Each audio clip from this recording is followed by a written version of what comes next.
మిత్రులారా, స్వతంత్రం వచ్చినప్పటి నుంచి ఇప్పటి వరకు ఈ దేశంలో నానుతున్న అత్యంత ప్రధానమైన రెండు సమస్యలకు శ్రీమతి సోనియా గాంధీ గారి నేతృత్వంలో, శ్రీ మల్లికార్జున్ ఖర్గే గారి నాయకత్వంలో, శ్రీ రాహుల్ గాంధీ గారి స్ఫూర్తితో తెలంగాణ రాష్ట్ర ప్రభుత్వం సాహసోపేతమైన నిర్ణయాలు తీసుకొని ప్రజల మన్ననలు పొందుతున్న సందర్భంగా ప్రత్యర్థి రాజకీయ పక్షాలు, వాటి నాయకులు ఏదో ఒక రకంగా ఈ ప్రభుత్వం మీద ఆరోపణలు చేయాలి, ఈ ప్రభుత్వం చేపట్టిన ప్రక్రియలో లేని అపోహలు సృష్టించి తప్పుల తడక అనే ఒక అభిప్రాయాన్ని కలిగించడానికి శతవిధాల ప్రయత్నం చేస్తున్నారు. కానీ నిజం నిప్పు లాంటిది. ఆ నిజాన్ని వాళ్ళు ఒళ్ళో పెట్టుకున్నా, వాళ్ళు జేబులో పెట్టుకున్నా వాళ్ళకే కాలుతుంది తప్ప అది ప్రజలకు నష్టం చేకూర్చదు. అందుకే ఈరోజు భారత్ జోడో యాత్ర సందర్భంగా మన నాయకుడు కన్యాకుమారి నుంచి కశ్మీర్ వరకు మండు టెండల్లో, మంచు కొండల్లో 150 రోజులు 4000 కిలోమీటర్లు పాదయాత్ర చేస్తూ కర్ణాటక రాష్ట్రం నుంచి తెలంగాణకు తెల్లవారుతుండగా కృష్ణానది మీద నుంచి రాహుల్ గాంధీ గారు తెలంగాణకు మహబూబ్ నగర్ జిల్లాలో మొదటి అడుగు పెట్టింది. ఆ రోజు వారు స్పష్టంగా ఈ జాతులకు, ఈ సమాజానికి ఒక స్పష్టమైన మాట ఇచ్చాడు. మీరు కాంగ్రెస్ పార్టీకి అండగా నిలబడి కాంగ్రెస్ ప్రభుత్వాన్ని ఏర్పాటు చేయండి. తప్పకుండా 1931 తెల్లదొరలు పాలించినప్పుడు చేసిన కులగణన 75 సంవత్సరాల స్వతంత్రాన్ని పూర్తి చేసుకున్నా కూడా కులగణన జరగలేదు. తప్పకుండా కాంగ్రెస్ పార్టీ ఆ కులగణన చేస్తుంది. తెలంగాణ రాష్ట్రంలో మీరు అధికారాన్ని ఇవ్వండి అని చెప్పి రాహుల్ గాంధీ గారు ఈ జాతులకు విజ్ఞప్తి చేసింది. రాహుల్ గాంధీ కుటుంబం మీద ఉన్న నమ్మకం, విశ్వాసం, గాంధీ కుటుంబాల యొక్క త్యాగ చరిత్ర ఈనాటి కాదు.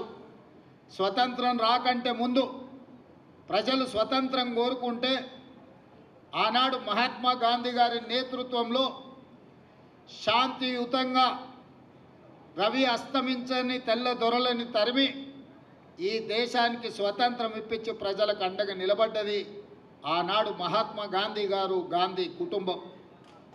దేశం కోసం ప్రాణాలు ఇచ్చి దేశ సమైక్యతను కాపాడిన మహాత్మా గాంధీ గారి యొక్క వారసత్వాన్ని ఈరోజు రాహుల్ గాంధీ గారు తీసుకోవడమే కాదు, శ్రీమతి సోనియా గాంధీ గారు 2004 సంవత్సరంలో ఆనాడు ఎన్నికల సందర్భంగా కరీంనగర్ గడ్డ మీద కాలు మోపినప్పుడు 4 కోట్ల తెలంగాణ ప్రజల ఆకాంక్ష, 60 సంవత్సరాల నుంచి మీరు చేస్తున్న పోరాటం నా దృష్టిలో ఉన్నది, తప్పకుండా మీ కళ నెరవేరుతుంది, మీ ఆకాంక్షలు నెరవేర్చే బాధ్యత నేను తీసుకుంటాను శ్రీమతి సోనియా గాంధీ గారు చెప్పింది. ఆ మాటలో భాగంగానే పక్క రాష్ట్రంలో పార్టీ చచ్చిపోయినా, కేంద్రంలో అధికారం కోల్పోయినా, తెలంగాణలో పార్టీ ఒడిదుడుకులను ఎదుర్కొన్న ఇచ్చిన మాట ప్రకారం 2014లో తెలంగాణ రాష్ట్రాన్ని ఇచ్చి శ్రీమతి సోనియా గాంధీ గారి మాట శిలాశాసనం, శిలా పలక మీద సువర్ణ అక్షరాలతో లిఖించదగిన మాట అని చెప్పి సోనియా గాంధీ గారు 2014లో నిరూపించారు. మరి ఆనాడు దేశం కోసం త్యాగం చేసి దేశానికి స్వతంత్రం తెచ్చిన మహాత్మా గాంధీ గారి స్ఫూర్తితో ఈనాడు రాజకీయ ప్రయోజనాలకు అతీతంగా 4 కోట్ల ప్రజల యొక్క ఆకాంక్షల్ని నెరవేర్చాలని తెలంగాణ రాష్ట్రం ఇచ్చిన శ్రీమతి సోనియా గాంధీ గారి స్ఫూర్తితో రాహుల్ గాంధీ గారు ఒక మాట ఇచ్చిండ్రు ఈ దేశానికి. ఎక్కడెక్కడైతే కాంగ్రెస్ పార్టీ రాష్ట్రాలలో అధికారంలోకి వస్తుందో ఆయా రాష్ట్రాలలో కులగణన చేసి ముఖ్యంగా బలహీన వర్గాల లెక్క తేల్చి వాళ్లకు ఇవ్వాల్సిన వాటా కోటా ఇచ్చే బాధ్యత కాంగ్రెస్ పార్టీ తీసుకుంటుంది. కేంద్రంలో ప్రభుత్వం ఏర్పాటు చేసి రాజ్యాంగాన్ని సవరించి 50% రిజర్వేషన్ల నిబంధనను తొలగించి బలహీన వర్గాలకు రిజర్వేషన్లు పెంచడమే కాదు, వాళ్ళ జనాభాను లెక్కగట్టి దామాషా ప్రకారం నిధులను కేటాయిస్తామని రాహుల్ గాంధీ గారు మాట ఇచ్చారు. మరి అంత త్యాగాల వారసత్వాన్ని తీసుకున్న రాహుల్ గాంధీ గారు మాట ఇస్తే ఆ మాటను నిలబెట్టాల్సిన బాధ్యత ఆనాటి పిసిసి అధ్యక్షుడిగా నా మీద, ఆనాటి సిఎల్పి నాయకుడిగా బట్టి విక్రమార్క గారి మీద ఉన్నది. అందుకే మేమిద్దరం ప్రభుత్వం ఏర్పడ్డ తర్వాత చాలా సందర్భాలలో చర్చించి దీన్ని పారదర్శకంగా ప్రజలకు అందుబాటులోకి తీసుకురావాలని ఆలోచన చేసినాం. శాసనసభలో పెట్టినాం, చర్చలు చేసినాం, మంత్రివర్గ ఆమోదం తీసుకున్నాం, మంత్రివర్గ ఉపసంఘాన్ని వేసినాం.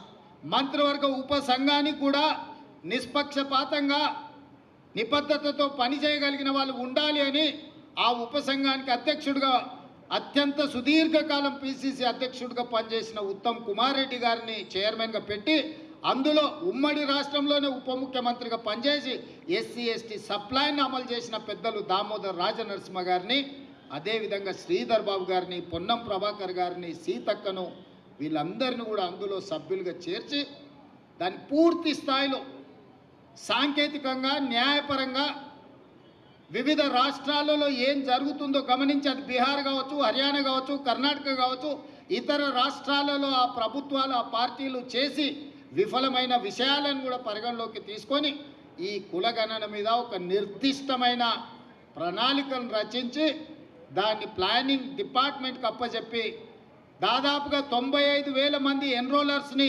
9,500 మందిని వీళ్ళ మీద సూపర్వైజ్ చేయడానికి మొత్తం దాదాపుగా 104,000 మంది ప్రభుత్వ అధికారులను, ముఖ్యంగా జనగణన చేసే టీచర్లందరినీ కూడా సంఘాలతో ఉప ముఖ్యమంత్రి గారు మాట్లాడి ఆ సంఘాలను ఒప్పించి వాళ్ళందరినీ కూడా ఈ కార్యాచరణలో భాగస్వాములను చేసి 150 ఇళ్లను ఒక యూనిట్గా 95,000 యూనిట్లు దాదాపుగా చేసి ప్రతి యూనిట్కి ఒక ఎన్రోలర్ను పెట్టి ఆ ఎన్రోలర్ కూడా రోజుకి 8 నుంచి 10 ఇండ్లు మాత్రమే, ఎందుకంటే 150 ఇండ్లు 2 రోజుల్లోనో 3 రోజుల్లోనో 4 రోజుల్లోనో చేయమంటే హడావిడిలో తప్పులు జరుగుతాయన్న ఆలోచనతోటి 3 రోజులు ఆ 150 ఇండ్లకు ప్రతి ఇంటికి ఒక స్టిక్కర్ అంటించి మొదట ఆ ఇండ్లను గుర్తించే కార్యక్రమం చేసినాం.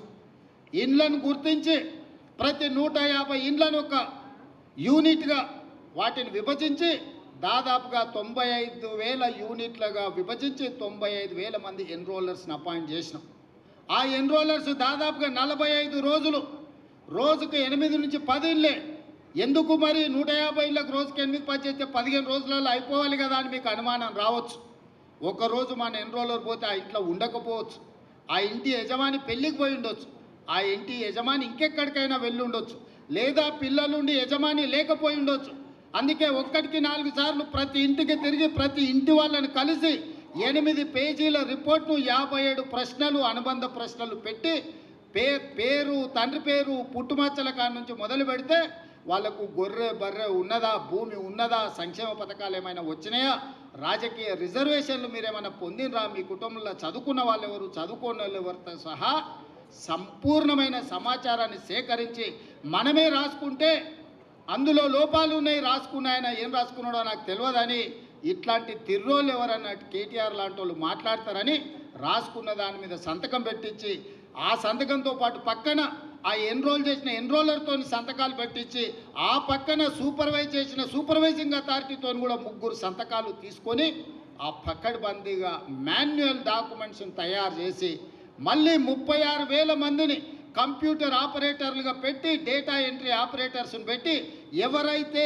ఇల్లు తిరిగి సమాచారాన్ని సేకరించిందో వాళ్ళే కంప్యూటర్ ఆపరేటర్ దగ్గర కూర్చొని వాళ్ళే చెప్పి కంప్యూటర్లో ఎంట్రీ చేయించాలి. ఎందుకంటే ఇంగ్లీష్లో రాసుకున్నోనికి ఈజీగా అర్థమైంది, పక్కోడు చదివితే తీ కావచ్చు, తా కావచ్చు, కీ కావచ్చు, కా కావచ్చు, ఈ కన్ఫ్యూజన్లు అని ఉండొద్దు అని ఎవరైతే ఇల్లు తిరిగి సమాచారాన్ని సేకరించిందో వాళ్ళే డేటా ఎంట్రీ ఆపరేటర్ పక్కన కూర్చొని ఆ 150 కుటుంబాలకు సంబంధించిన సమాచారాన్ని కంప్యూటరైజ్డ్ చేపించి కంప్యూటర్లో కూడా మొత్తం డేటా సేకరించి ఎనాలిసిస్ చేసి ఈరోజు ఇంతకుముందు పెద్దలు బట్టి విక్రమార్క గారు చూపించిన విధంగా బలహీన వర్గాల లెక్క 5 కేటగిరీలు ABCDE.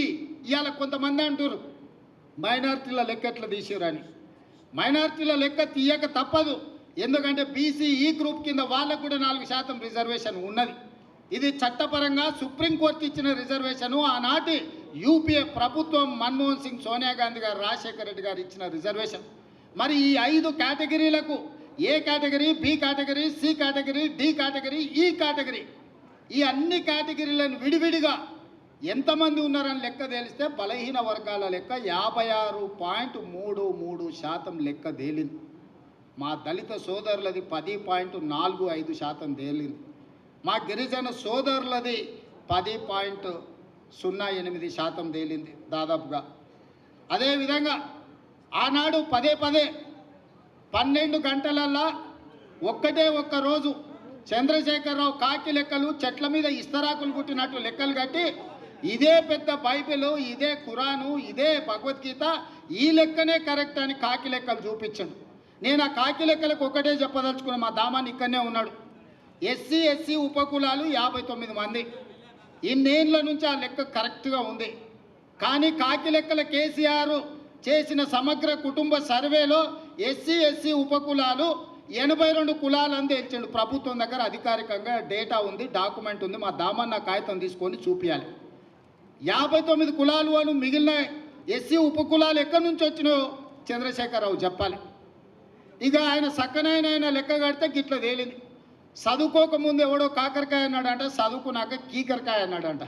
లెక్క కట్టనప్పుడు లెక్కలేదైనప్పుడు మా దళిత సోదరుల 59 కులాలు ఉపకులాలు ఉంటే చంద్రశేఖరరావు లెక్కలు కడితే 82 అయినాయి. ఈ సొక్కమైన లెక్క తీసుకొచ్చి నా లెక్కనే ఇది కరెక్టు, నేను సత్యహరిచంద్రుని, ఆయన పోతా ఆయన వారసుడిగా నేను పుట్టినా, నా లెక్కకు ఈరోజు బట్టి విక్రమార్క, రేవంత్ రెడ్డి, ఉత్తమ్ కుమార్ రెడ్డి చేసిన లెక్కకు పొత్తన లేదు, ఇది తీసి పక్కన పడేయండి అంటుండు. నిజంగానే చంద్రశేఖరరావు దీన్ని అనాలి అంటే ఎప్పుడు ఆయనకు నైతిక హక్కు వస్తుందంటే ఆయన సమగ్ర కుటుంబ సర్వేతో పాటు ఈనాడు ప్రభుత్వం చేసిన కులగణంలో ఆయన కొడుకు, ఆయన అల్లుడు అందులో లెక్కలు రాపిస్తే ఆయన లెక్క గురించి మాట్లాడడానికి అధికారం ఉంది. అసలు తెలంగాణ సమాజంలో జీవించే హక్కే చంద్రశేఖరరావుకు లేదు. ఈ సమాజంలో ఉన్న ప్రజల అందరి లెక్క కట్టి అధికారికంగా ప్రభుత్వం చేసిన లెక్క ఇది ప్రైవేట్గా రేవంత్ రెడ్డి, బట్టి విక్రమార్కను, ఉత్తమ్ కుమార్ రెడ్డి గారు వ్యక్తులుగా చేసిన లెక్క కాదు. ఇది ప్రభుత్వం లెక్క, అధికారిక లెక్క. ఈరోజు లెక్క పక్కాగా ఉండాలని ఇల్లు తిరిగి ప్రతి 150 కుటుంబాలకు ఒక ఎన్రోలర్ను పెట్టి రోజుకి 8 నుంచి 10 కుటుంబాల లెక్కనే తేల్చి ఈరోజు స్పష్టంగా 3,54,00,000 పైచిలకు ఈరోజు లెక్క తేల్చినాం. వీళ్ళందరూ వాళ్ళ సమాచారాన్ని ఇచ్చినోళ్ళు, వాళ్ళందరూ జనజీవన స్రవంతిలో ఉన్నోళ్ళు. ఇప్పుడు 16 లక్షల పైగా జనాభా జనజీవన స్రవంతిలో లేరు. అందులో ముందు వరుసలో చంద్రశేఖరరావు, ఆ తర్వాత తారక రామారావు, ఆ తర్వాత హరీష్ రావు, ఆ తర్వాత పోచంపల్లి, నిన్నమన్న గ్యాంబ్లింగ్ చేసిన పోచంపల్లి శ్రీనివాసరెడ్డి, గ్యాంబ్లర్స్ అందరూ అందులోనే ఉన్నారు.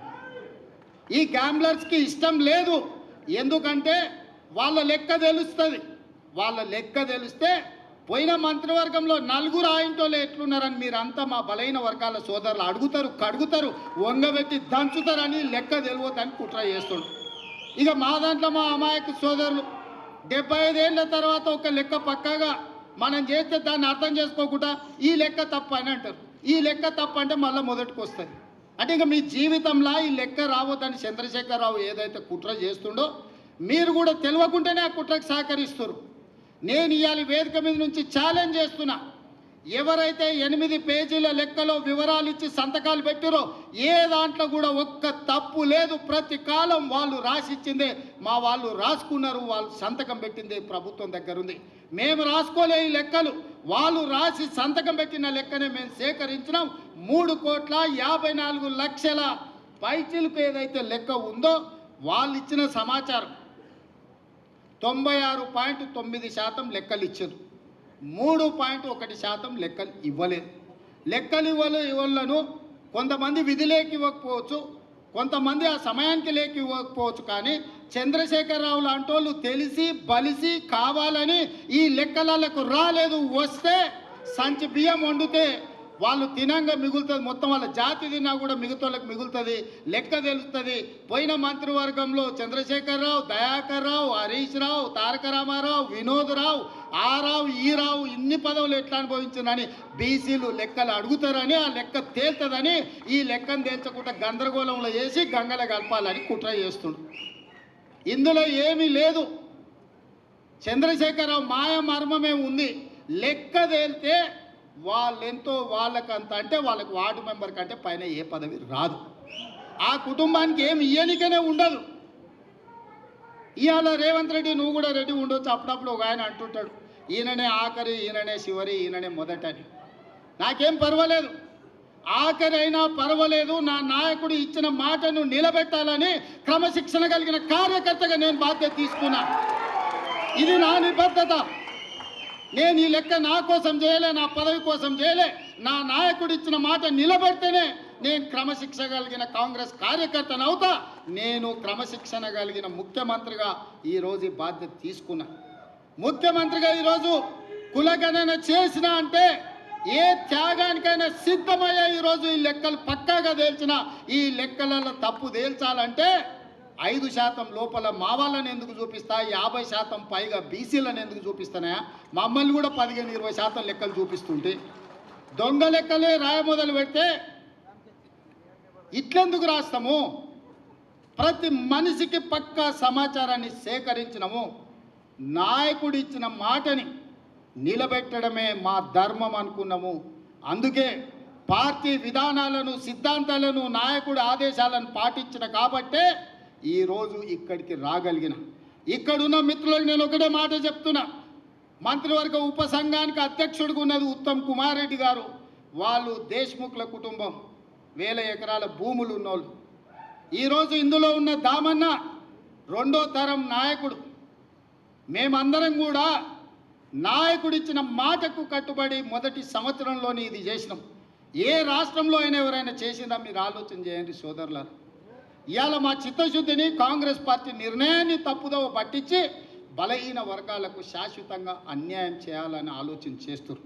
కొన్ని సంఘాలు వచ్చినాయి, కొంతమంది విజ్ఞప్తి చేసిండ్రు, అన్న దీంట్లో ఇంకా కొంచెం సరిదిద్దండి, దీంట్లో కొంత సమాచారాన్ని మనం నిజంగా చేయాలనుకున్నాం. కాబట్టి 2వ విడత కూడా జనజీవన స్రవంతిలో కలవని వాళ్ళకు కూడా జనజీవన స్రవంతిలో కలవడానికి 2వ విడత కూడా మళ్ళీ అవకాశం ఇచ్చినాము. ఇది మా ప్రభుత్వం యొక్క చిత్తశుద్ధి. మీడియా మిత్రులు, బలహీన వర్గాల సంఘాలు, మా సోదరులు అర్థం చేసుకోవాలి. ఈరోజు దీన్ని తప్పుపడితే శాశ్వతంగా మీరు నష్టపోతారు. మిమ్మల్ని నష్టపరచాలి అని ఒక పక్కన మోడీ, ఇంకొక పక్కన కేడీ ఇద్దరు ప్రయత్నం చేస్తున్నారు. ఈ లెక్క పక్కాగా తేలితే రేపు ఢిల్లీలో రాహుల్ గాంధీ గారు ఈ లెక్క మొన్ననే పార్లమెంట్లో బడ్జెట్ సమావేశాల సందర్భంగా నరేంద్ర మోడీని రాహుల్ గాంధీ గారు నిలదీశాడు. మా ప్రభుత్వం తెలంగాణ రాష్ట్రంలో బీసీ కులగణన చేసింది, దేశ జనాభా మొత్తాన్ని అన్ని జాతుల లెక్క తేల్చింది మోడీ, దేశం మొత్తం నువ్వెందుకు చేయమని మోడీని నిలదీసిండు. కాబట్టి బీజేపీలు భయపడి ఈరోజు కుట్ర చేసి మోడీ మెడలు వంచుతాడు రాహుల్ గాంధీ అనే భయానికి ఈ లెక్కను తప్పుల తడకగా చూపించి కోల్డ్ స్టోరేజ్లో పెట్టాలని వాళ్ళు ప్రయత్నం చేస్తారు. ఈ లెక్క తేలితే తమ సంగతి అసలు బండారం బయటపడుతుందని చంద్రశేఖరరావు గారు దీన్ని ఇంకొక పక్కన అదే చేస్తారు. వీళ్ళిద్దరు ఒకే రకంగా ఆలోచన చేస్తారు. ఈడున్న వేదిక మీద ఉన్న మిత్రులకు, కింద ఉన్న వాళ్ళకు ఒక విషయం చెప్పాలి. మోడీ గారు నేను బీసీని అంటాడు. మోడీ గారు వాస్తవంగా బీసీ కాదయా, లీగల్లీ కన్వర్టెడ్ బీసీ. నేను చాలా జాగ్రత్తగా ఈ పదం వాడుతున్నా, లీగల్లీ కన్వర్టెడ్ బీసీ. 2001 వరకు ఆయన ముఖ్యమంత్రి కానంత వరకు ఆయన కులము గుజరాత్ రాష్ట్రంలో ఉన్నత వర్గాలలో ఉండే. ఆయన ముఖ్యమంత్రి అయినాక ఆ కులాన్ని తీసుకొచ్చి బీసీలో కలుపుకున్నాడయా చట్టం చేసి. ఆయన పుట్టుకతో బీసీ కాదు. నరేంద్ర మోడీ గారు పుట్టుకతో బీసీ కాదు, పుట్టుకతో ఉన్నత కులము. కానీ 2001లో ఆయన ముఖ్యమంత్రి అయిన తర్వాత ఆయన కులాన్ని తీసుకొచ్చి బీసీ కులాలలో కలిపి మీ దాంట్లో ఇత్తేసి పొత్తుగూడిండు. ఇక మీ ఇష్టం, ఆ పైన మీ ఇష్టం. ఆయన కుర్చీలో నేను బీసీని ఉన్నా కదా మీకు అందరికి ఎందుకు అంటుండు. ఆయన సర్టిఫికెట్ ఈరోజు బీసీ ఉండొచ్చు, కానీ మనస్తత్వం మాత్రము బీసీల వ్యతిరేక మనస్తత్వం. బీసీ ప్రధానమంత్రి అయితే 2021లో జనాభా లెక్కలు ఎందుకు చేయలేదు, జనాభా లెక్కలలో బీసీ కులాల లెక్కెందుకు తేల్చలేదు? ఇవాళ 2025లో బీసీ లెక్కలుగా మొత్తం జనాభా లెక్కలు కడతాం అంటున్నాడు. నేను ఈ వేదిక మీద నుంచి డిమాండ్ చేస్తున్నా నరేంద్ర మోడీ గారిని, రేపు చేయబోయే జనాభా లెక్కలల్లో బీసీ కులాల జనాభాను కూడా జనాభా లెక్కలలోనే చేర్చి నీకు చిత్తశుద్ధి ఉంటే లెక్క కట్టు, లెక్క తేల్చు. ఇవాళ మేము చేసింది తప్పు అంటున్నారు కదా. తెలంగాణ రాష్ట్రంలో కూడా కేంద్ర ప్రభుత్వం కులగణన చేసినప్పుడు, మొత్తం జనగణన చేసినప్పుడు జనగణనలో కులగణన చెయ్యి, ఇల్లు తిరుగు లెక్కలు రాయి, ఆ లెక్క తీసుకొచ్చి ముందల పెట్టి కాంగ్రెస్ పార్టీ రాహుల్ గాంధీ గారు చేసిన లెక్క ఇది, నరేంద్ర మోడీ చేసిన లెక్క ఇది అని రెండింటిని పక్కన పెట్టి చూపించు. బలహీన వర్గాలది ఇప్పటి వరకు లెక్కనే చేయలేదు మిత్రమా. లెక్కలు ఎవరు కూడలేదు, లెక్క ఎవరు కట్టలేదు. లెక్క కట్టండి లెక్కలు తీసుకొచ్చి చూపించి ఈ లెక్క ఇట్లుంది, ఈ లెక్క తప్పు ఉంది అని అంటే ఇక మరి చదువుకున్న మా బలహీన వర్గాల మేధావులు ఆలోచన చేయాలి, ఆ జాతికి నాయకత్వం వహించే వాళ్ళు చేయాలి. మమ్మల్ని ఈరోజు తప్పు పడితే ఈ తప్పు మాకు కాదు మీకే నష్టం. ఈ లెక్కలు పక్కాగా తేల్చినాం. ఇవాళ 56.33% బలహీన వర్గాల లెక్క తేలింది ఏబిసిడి ఈ కేటగిరీ కింద. రేపు ఏడికైనా ఏ కోర్టు దగ్గరికైనా వెళ్ళి మీ రిజర్వేషన్లు పెంచుకోవాలంటే ఇది లెక్క ఉంది తెలంగాణ రాష్ట్రంలో, స్థానిక సంస్థలలో లెక్క తేల్చండి అని సుప్రీంకోర్టు ముందర పోయి నిలబడవచ్చు.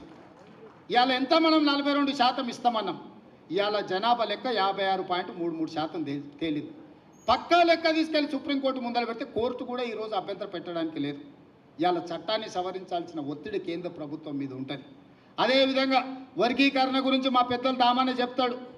చాలా ఏళ్ళ నుంచి పిల్లలు ప్రాణాలు పోయినాయి, చాలా ఏళ్ళ నుంచి వాళ్ళు జీవితంలో ఇది తప్ప ఇంకో ఆశయం లేకుండా వేలాది లక్షలాది మంది పిల్లలు కొట్లాడి దానికి శాశ్వత పరిష్కారం చూపించాలని దానికి కూడా ఉత్తమ్ కుమార్ రెడ్డి గారి నేతృత్వంలోనే మాదిగ ఉపకులాల ఎస్సీ కేటగరైజేషన్ విషయంలో కూడా నిర్ణయం తీసుకోవాలనుకున్నాడు. పెద్దలు మోత్పల్లి నరసింహులు గారు ఉన్నారు. నాకు తెలిసి పెళ్లి కాకముందే ఆయన యూనివర్సిటీ నుంచి ఎమ్మెల్యే అయ్యాడు నాకు తెలిసి. ఆ రోజు నుంచి ఈ రోజు వరకు ఈ సమస్యను ఏదో పరిష్కారం చూపించాలని చాలా ఏళ్ళ నుంచి చేస్తుండే. ఇవాళ శాశ్వతంగా పరిష్కారం చూపించినాం.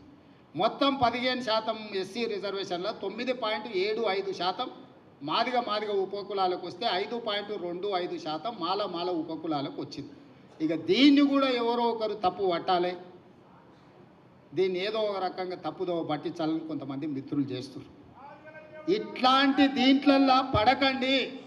ఎందుకంటే ఏ రాష్ట్రం, ఏ ముఖ్యమంత్రి, ఏ పార్టీ చేయని సాహసోపేతమైన కార్యక్రమాన్ని మన ప్రభుత్వం చేసింది. నా మంత్రివర్గ సహచరులు, నా శాసనసభ్యులు అండగా నిలబడి మంత్రివర్గంలో ఆమోదించి శాసనసభలో దాన్ని తీర్మానం చేసి రేపు చట్టాన్ని చేయబోతున్నాము. ఇంత గొప్ప లక్ష్యం ముందు చిన్న ఆరోపణలు చేస్తే వాటి వైపు చూడకండి. ఇంత గొప్ప నిర్ణయం ఈ దేశంలోనే జరగలేదు. తెలంగాణ రాష్ట్రం ఎంత ముఖ్యమో ఇవాళ ఈ దేశంలో ఈ రెండు సమస్యల పరిష్కారం కూడా అంతే ముఖ్యం. అంత శాశ్వతమైన సమస్యను, శాశ్వతమైన పరిష్కారాన్ని ఈరోజు మనం చూసుకున్నాం. అందుకే మిత్రులారా, ఎవరు మాట్లాడినా ఛాలెంజ్ చేయండి. ఏ లెక్క తప్పుందో, ఏ వార్డులో తప్పుందో, ఏ ఇంట్లో తప్పుందో లెక్క చెప్పమని చెప్పును. ఇవాళ రానోళ్ళు బయట ఉన్నారు, వాళ్ళు ఇందులోకి వస్తే వాళ్ళు బీసీలు కావచ్చు, వాళ్ళు ఎస్సీలు కావచ్చు, మైనారిటీలు కావచ్చు, ఎవరైనా లెక్క ఆటోమేటిక్గా పెరుగుతుంది. లెక్క కట్టినోళ్ళు 3.1% బయట ఉన్నారు. లెక్క కట్టినోళ్ళు 96.9% లెక్కలలో ఉన్నారు. లెక్కలకు వచ్చిన వాళ్ళ దాంట్లోనే శాతం ఇచ్చినాం. లెక్కకు రానోళ్ళు ఇందులోకి వస్తే ఆటోమేటిక్గా బీసీలు పెరగడానికి అవకాశం ఉంటుంది, ఎస్సీలు పెరగడానికి అవకాశం ఉంటుంది, మైనారిటీలు పెరగడానికి అవకాశం ఉంటుంది. దీన్ని మళ్ళా రెండో విడత ఏదైతే అవకాశం ఇచ్చినామో ఈ అవకాశాన్ని సద్వినియోగం చేసుకోండి. జనజీవన స్రవంతిలో కలవండి అని చెప్పండి. మా బలహీన వర్గాల సోదరులకు, సంఘాలకు నేను విజ్ఞప్తి చేస్తున్నా.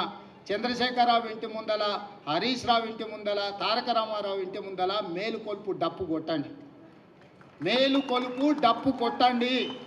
వాళ్ళు లెక్కలకు రాకుంటున్నంత కాలం ఈ లెక్క తప్పు అని చెప్తారు. వాళ్ళని లైన్లో నించోబెట్టి లెక్కలకు తీసుకురండి, లెక్క కట్టండి.